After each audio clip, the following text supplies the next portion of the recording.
All right. This is a voiceover analysis of the Winterstorm event. At the time, my 12-hour shield was about to expire, so I was just basically going to reapply the shield.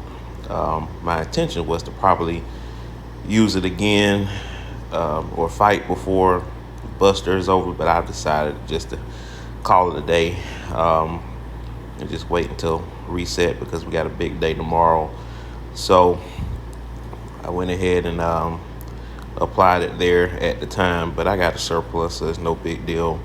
But this is all about the um, winter storm event, and it's pretty cool. It's kind of similar to Desert Storm, and I know you guys haven't had a chance to see me do a live Desert Storm because now we do Discord talks and doing that, so it's kind of hard for me to set that up and do a live record unless I get some other stuff set up with my computer.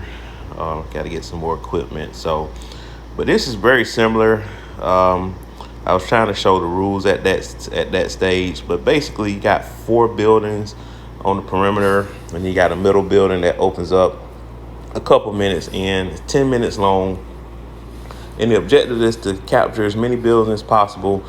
It ends when one team captures all five or when the timer runs out, whichever one comes first. So it's very strategic. You don't want to oversaturate people at different buildings. Really, um, I mean, of course, it's more challenging in this setting because you don't have a communication way to talk to the people that you're on the team with because it randomly pits you together with people across different servers at different various attack levels. So before you get into a match, you can preview who you're on the team with, and if it looks like a weak team, you can just choose not to hit the prepare button. But I always hit the prepare button because I just wanted to fight anyway. There are different reward levels for this. If you participate in 3 matches, you get like just some resource rewards. But if you win up to 3 matches, you can actually collect up to 10,000 honor points, which are used in that honor store. So you can get some good points there. Progress towards your blueprint or whatever else you're looking to buy in there. All right, so these little drop boxes, they come into the map every once an occasion. I had used my D team to collect, but it's usually a better idea to collect them with your top squad because it takes you have to wait. It takes 30 seconds to officially capture, and obviously that counts towards your team points at the end of the day.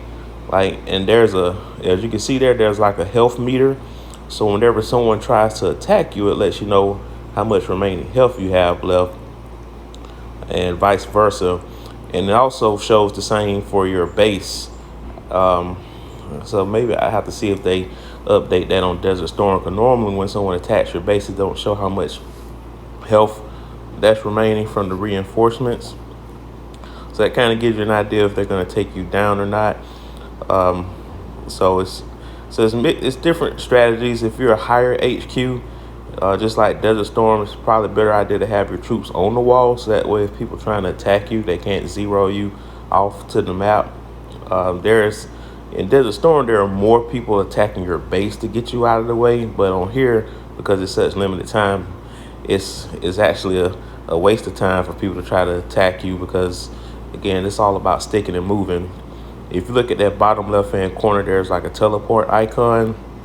It allows you to teleport anywhere on the map for free, and there's a minute cooldown in between. So sometimes you have to use it wisely, especially if you're moving around. You want to capture buildings and then move around, and in some cases it might be necessary to knock out the opponent. But as you can see now, this middle area just opened up, so I teleported there. I was trying to get first attack bonus. Now in Desert Storm, there is a first capture bonus, but what I see there, it didn't matter. So what I was trying to do here is just trying to recapture that box back, because when you teleport, what it does is that whenever you had troops that were occupying either a stronghold or an item, they go back to your base automatically. So that was a little bit of a mistake that I made, and it almost cost us dearly in this matchup. But as you can see, I kind of occasionally attack another base, especially if they're kind of in the way. Sometimes you gotta fight if people are in the way of what you're trying to do. If that's like the last option that you have, you try to capture buildings first and foremost and capture those supply drops. And as you can see, more have popped on the map, and it has like a countdown. You see those little plus icons on the map. If you look at that radar on the upper right hand corner, the blue tells you your team, the red tells you yours. So we're kind of one territory away from actually closing this out. If we can close that, if we can capture that last building. But as you can see, that bottom left has now been captured. So, and now they have 4 out of 5. So now we're in danger of losing. So we have to kind of keep them from getting that upper right hand territory. Well, actually, you know what? Well, it looks like it doesn't matter if one territory captures them all. When I did my third battlefield, it showed that. So I guess if it goes to a stage where if the time remaining, realistically, the other team doesn't have a mathematical chance to come back, maybe they'll call it at that point. So I thought it might have been whoever captures all territories first wins, but I guess this must be a mathematical countdown that the game tells. But as you can see there, you can heal troops, but it's not recommended. You don't want to use your own resources in this setting. All troops that are lost in this battlefield, they're regained when you're back in the real world. So you don't need to heal at all. This is strictly strict action for 10 minutes. That's probably the main difference between this and Desert Storm. Because Desert Storm, you have hospitals. You can actually heal your troops because it's like 40 minutes long. So there is some strategy in taking over hospitals and putting the squeeze on the opponent, preventing them from healing, and then eventually overtaking all the buildings. But as you can see, we still got an edge on the opponent.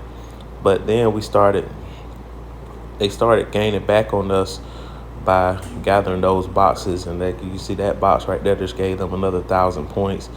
But we're still in good shape. It's like almost 4 minutes left. We got like a 7,000 point lead, but you're gonna see it's gonna end up coming down to the wire, like because we're almost at 30,000, and now as you can see, our points just went the other way around. So I believe it might be the first team to 30,000 because the match ended up stopping once we got to 30,000. And so I'm assuming when that meter gets full, because you can see there's almost full meter on both sides, and it's dead even right now. Now now we're at 29,000. So it looks like it might be a race to 30,000, but we almost got to 30,000 there, and it's real close. It's real close, and we got it. So I believe that's the criteria, to get to 30,000 first.